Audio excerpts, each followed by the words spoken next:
Good morning all of you. Today we are going to discuss about the sources of water. The various sources of water available on the earth are classified into two categories.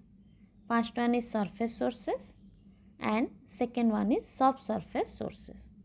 So let us first discuss about the surface sources.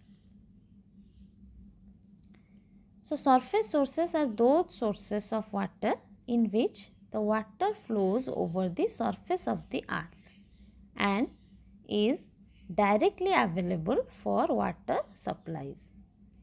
The importance of these sources are natural pond and lake, streams and rivers, storage reservoirs. So let us first discuss about the natural pond and lake. So when a natural large size depression that is formed on the surface of the earth will get filled up with water is known as pond or a lake. So the difference between these two are only that of size. So when the size of the depression is comparatively small, it will termed as pond, and when the size is larger, it may be termed as a lake. So the quality of water in a lake is generally good and will not require much purification.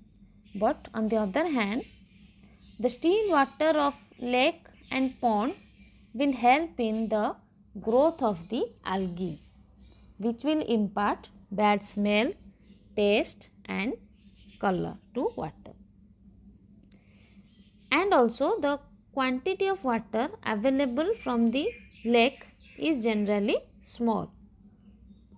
It depends upon the catchment area of the lake basin, annual rainfall and geological formation. Due to the smaller quantity of water available from them, so these are not generally considered as principal sources of water supplies. They are generally used for small towns and hilly areas. Then next come to the streams and rivers. As all of you know that rivers are the most important sources of water for public water supply schemes. And this river may be of two types. One is perennial, second one is non-perennial. So perennial river are those rivers in which the water is available throughout the year. Okay. However, these non-perennial rivers can be used as sources of public supplies directly by providing storage on the upstream side. And the quality of river water is generally not reliable, as it contains large amount of silt, sand and suspended matter. And also the disposal of untreated or treated sewage into the river will further contaminate the water. Therefore, the river water must be properly analyzed and treated before supplying it to the public. Next is the storage reservoir.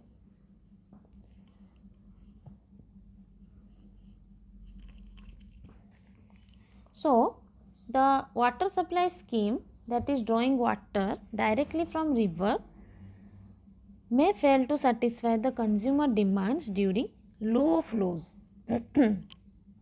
while during high flows it is also become difficult to carry out its operation due to devastating floods. Therefore, a barrier is made in the form of a dam so as to form a pool of water on the upstream side of the barrier. And this pool or artificial lake formed on the upstream side of the dam is known as your storage reservoir. And the quality of reservoir water is somehow similar to the natural lake.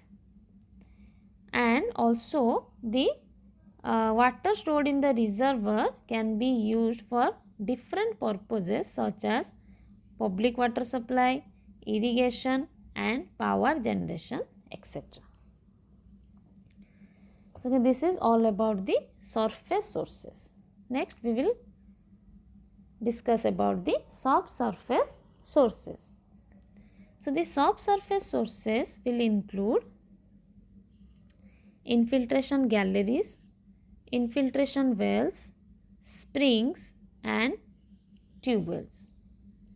So first let us discuss about the infiltration galleries.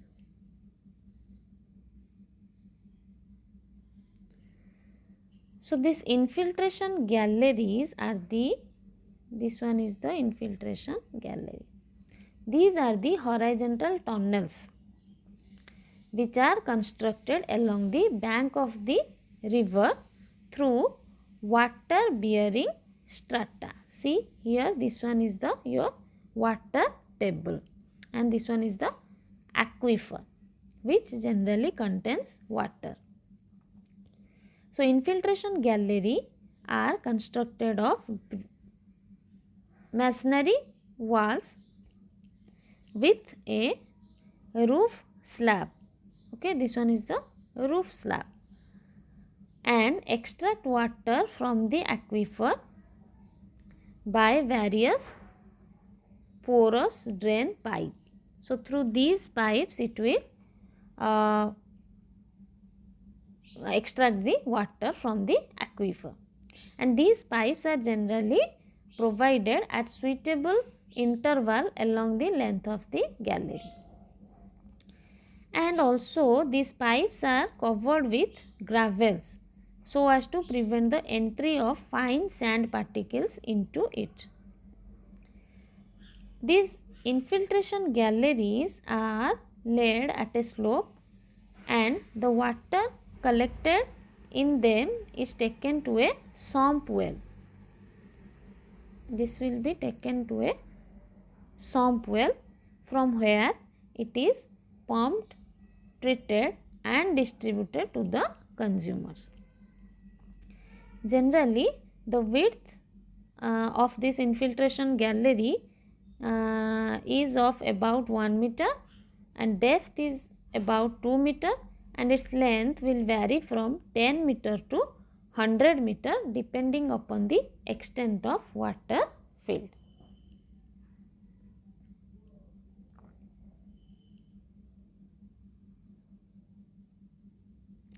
Then next come to the infiltration wells. So this one is the section of infiltration well. So here you can see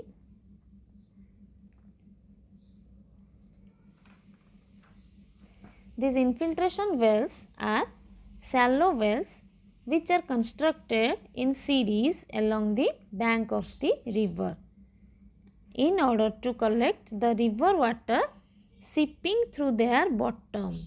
Okay. So these wells are constructed of brick masonry wall with open joints, and these are generally covered at the top and open at the bottom. And also for inspection purposes, manholes are provided. So these various infiltration wells are connected by porous pipes. So these are the porous pipes, okay, to a sump well which is known as your jack well. So the water reaching the jack well from different infiltration wells is then lifted, treated and distributed to the consumers.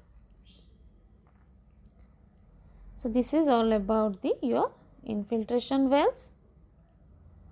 Okay. Then in the next class we will discuss about the springs and tube wells. Thank you.